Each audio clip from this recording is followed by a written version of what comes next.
5 had bugged the place, and they actively said, well, we'll take him hostage.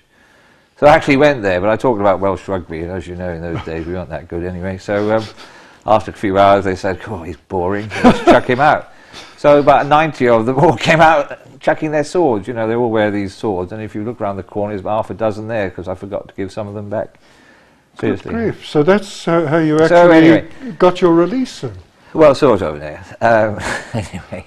No, he was tact and good humour, the whole thing. So anyway, so from there, again, you know, the whole key issue, and it was dealing with Ealing. Wedgie Ben's son was then the councillor, head of Ealing, which was an extremely left wing. And in those days, the left were left, and we had anti-police units and police monitoring. But again, you know, I take everybody as fine. And what I challenge these left wing, you phone me day or night, you give me, don't give me anecdotal history, you call me out. If you've got police brutality, you phone me. And you know, I didn't get one phone call. This shows if you tackle people, but if you're open and honest, and I've always been I believe in talking to anyone. I believed it so much I started to learn Punjabi because I felt it gave you credibility. The problem was you were then invited to weddings and they'd ask you to speak in bloody Punjabi. The only one I remember now is Sat Sri Akal Ji, you know, but there's a woman up the road in Llanrug here, she's a Sikh, so I'm a huge favour. I say good morning Sat Sri Akal Ji, you know, my head goes the way they do. And it's great. She thinks I'm a cousin, I think. What is the answer to that? I mean, what is the response to? Well, it's great. And because of my knowledge of the Bible, the still Sikh, retained? Yeah, the Sikh religion, obviously, is quite... So I quite often quote the Bible at people, you know. Solomon and the 2 babies was the one that comes to mind. You know, I love you all, but you do as I bloody tell you, otherwise... You know, it's great. So knowing the Bible has been a great... Right. Use on occasions, and I won't go into some of the other things when I try to get confessions out of people. There's some interesting stories. But anyway, that's for another time, perhaps. But so anyway, from Chief Inspector at Southall, I then got selected after 3-4 years to Superintendent. And so at the prime age of 38, in those days, I was pretty young.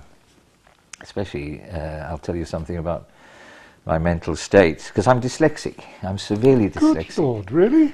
And so how anybody's been able to read and understand my writing has always been hugely mystery to me, but I tend to print, but my spelling is still awful and blah blah. So despite that, I was then a superintendent, and I went to a little place called Hayes, which was next door to Southall, between the airport and around that area, a very working class council estates, huge council estates with a lot of crime. And I set about sorting that out. And again, I could use the old licensing. And then after a year, I went to the Territorial Support Group, which covered West London. There were 6 in London, I think, at the time. So I was a superintendent in charge of the TSG. And they are what's now wrongly known as the riot police. But they are the best thing the police have got before calling in the military. They're extremely fit, and they became fitter. And I became extremely fit. I've run 5 marathons. I used to take races here, the 3 Peaks and stuff like that, you know. So I was fit, and I had my own private police force, really. And I would get involved in crime, because when they're not fighting protesters and rioters, they're crime fighting. Di, we could go on a long way down this road, but you used a word which a moment or 2 ago struck me, your mental state. Oh, yes. What was wrong with your mental state? Oh, no, my mental state was dyslexic. Oh, that was... But I'll come on to a mental state, because Yes, eventually I'll tell you some more. But no, the mental state, I was dyslexic, and I have sometimes a very short-term memory, although this ability to retain. So it was a complex, whatever goes on in here is a bit complex. So anyway, eventually after 3 very happy years, they then made me an acting chief superintendent in charge of whole of West London, which was great. I then could have a huge influence, and I did things like the Notting Hill Carnival, which was great. Well, I did that for many years, which again taught you this public order and how you anticipate crowd disorder, overcrowding, panic, what would happen, and that has proved fantastic. And this incredible hands-on experience in such a range of activity has given one such confidence to actually speak in areas where nowadays the police, particularly those that are high, they go on this fast stream. They may have actually got their hands dirty, and that's something that always worried me. By this time, I joined the Superintendents Association, and eventually I ended up chairman of London's chief super and a member of the National Executive, and I'll come on to that. Because I've always been, I forgot to tell you, I was quite interested in people's rights too as a policeman. And so there was a political aspect to me, which I quite liked, and which proved. But so anyway, off I went doing this job, and I loved it. And by that time I had TSG, traffic, horses, dogs, and many others, many hundreds of people, all stood up when I came in, which was great for a little Welshman.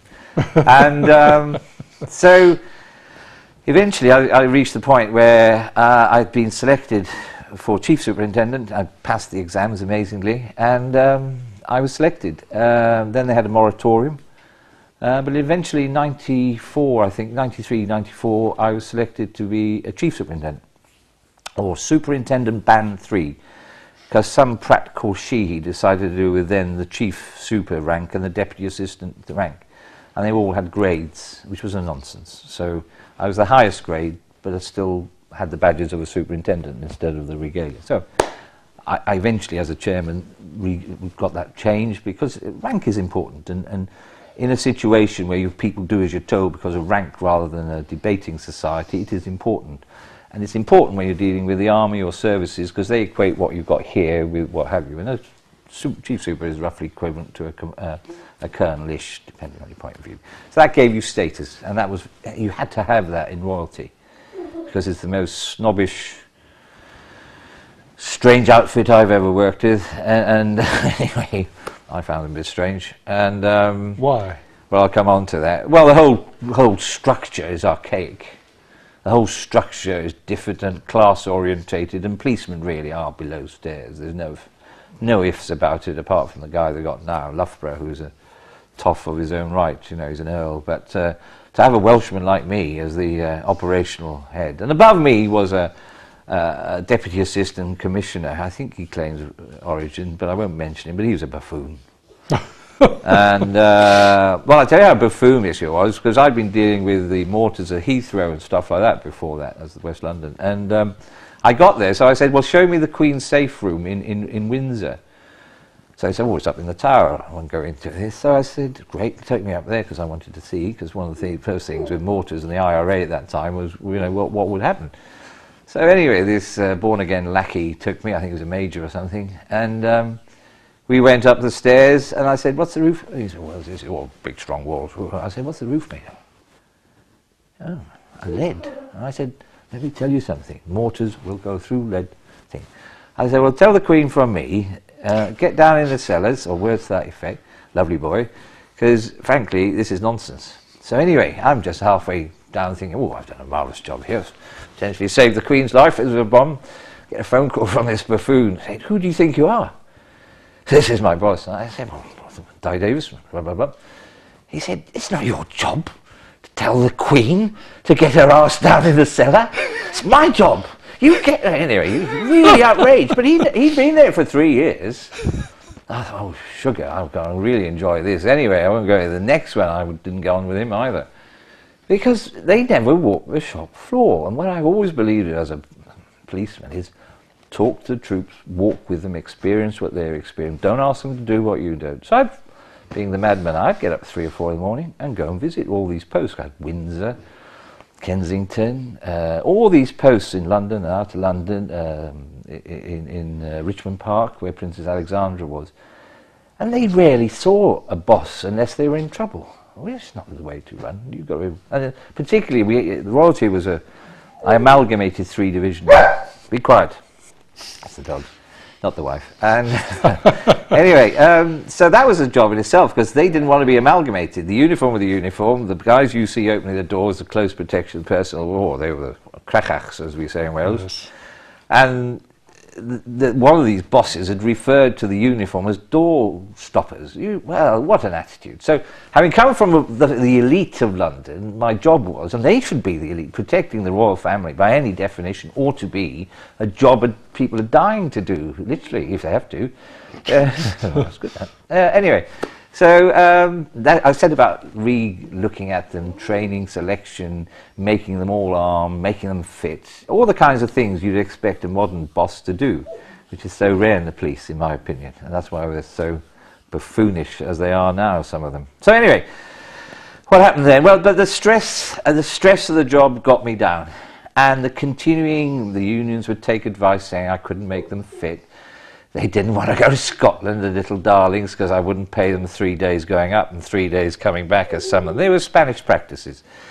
So I had a command team, most of them were okay, but some of them were so against me. And I was an outsider, because I'd been parachuted in, whereas previously most of them had sort of gone from sergeant to superintendent, and suddenly had this lunatic who had a bit of a reputation as a bit reckless and gung-ho, was suddenly in charge. But what I found was they weren't fit, they weren't fast, so I sent them back to Hereford, compulsory, so they could shoot straight. Yes. And I made them fit, and blah, blah, blah. And cut a long story short, the stress, and then by that time I'd become chairman of London's chief supers. I was fighting them then, condon on pay, conditions, getting these ranks. My mother was dying in Cardiff, my sister had cancer, and the combination of it, and a young family, I just cracked. And that's where I went to see the force doctor, and I just burst into tears. And I was just a nervous wreck. And by that time, not nervous in the sense I just broke down. And clearly, my father had had a heart attack at my age. And so as a consequence, they gave me an early discharge, but they gave me an assistant chief constable's pension, which I'm very grateful for. And instead of saying just go off and have a rest, but I still think mostly they're probably pleased to get rid of me because I was a bullshit little bugger. And I said it as it was. So you talk about mental, and so I was 47, I think, and young, but I was knackered, I was exhausted, and consequently, your footwork there is because of your lovely dog, which I think needs your attention. But yes. Keep going. So that's the sort of police career. But if they'd given me 3 months and said go and have a rest, perhaps I would have still been there for 10 more years. I fully appreciate that you've got to be very careful on what you tell me. But I mean, just give me some feeling for what it's like and how you go about protecting the Queen and her family. Well, it's been done for many years, and the Queen has grown up with protection. But of course, since the attack on Anne, and indeed the Fagin incident, where somebody got into the Queen's bedroom well before my time, both of them, there are procedures and systems in place. You have somewhere in the region of 500 police officers and civilian guards to help you in that task. There is an intricate command system, and the Queen has a permanent Queen's Protection Officer. He is a rank of a superintendent or chief superintendent, and certainly up until the time come here, all of them had been in post from sergeant upwards. In fact, interestingly, in 1975, as a sergeant or 6, I applied to be a sergeant, and I was turned down. I came in the shortlist, but turned down, which is probably just as well. I found it somewhat ironic. I came back as the boss and was setting the standards to get in, but that's another story. But essentially, your role is quite simple. It is, and I redefined it because I like defining what a role should be. And essentially, it was to protect Her Majesty the Queen, and everything else cascaded down under it. So priority goes to the Queen and her immediate family, Charles, and his descendants. And then there is a pecking order of seniority. And it's like a football division, really. There's a first, second, third, almost fourth division. And arguably, that's wrong. We spend too much and spread the resources too thinly, trying to protect them all to a similar level. And in my professional opinion, it's high time we had a grown-up discussion about this whole issue of protection. Because it is hugely expensive, and the costs are well hidden from the public. Currently, in 2010, I estimate the real cost is about 100 million a year. Really? At least. And you could probably add a few noughts too, but they would claim it costs us all 60 pence each. It doesn't. It's a huge, and there is, in my opinion, I don't mind saying it, it's a con. I find